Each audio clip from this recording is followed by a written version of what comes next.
છોટાઉદેપુર આરોગ્ય શાખા અને જિલ્લા ક્ષય કેન્દ્ર તરફથી સબ જેલમાં કેદીઓ અને જેલ સ્ટાફ માટે સર્વરોગ નિદાન અને જનરલ આરોગ્ય સ્ક્રીનિંગ કેમ્પ યોજાયો હતો, જેમાં 53 જેટલા કેદીઓ સહિત જેલ સુપ્રિન્ટેન્ડન્ટ અને અન્ય કર્મચારીઓની ગંભીર રોગો માટે તબીબી તપાસ કરવામાં આવી હતી।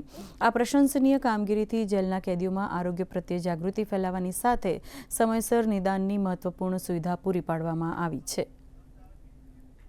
जनरल हेल्थ स्क्रीनिंगનું આયોજન કરવામાં આવ્યું હતું। આ કેમ્પમાં જિલ્લા ક્ષય અધિકારી તથા પેરામેડિકલ સ્ટાફ અને મેડિકલ ઓફિસરે ઉપસ્થિત રહી તમામ 52 કેદી તેમજ જેલ સ્ટાફના અધિકારી કર્મચારીઓનું સ્ક્રીનિંગ કરવામાં આવેલું હતું અને તમામનું હેન્ડ હેલ્ડ એક્સરે મશીન દ્વારા એક્સરે પણ લેવામાં આવેલ છે તેમજ લોહીની તપાસ પણ કરવામાં આવેલ છે। ટીબી મુક્ત ભારત અભિયાન અંતર્ગત તેમજ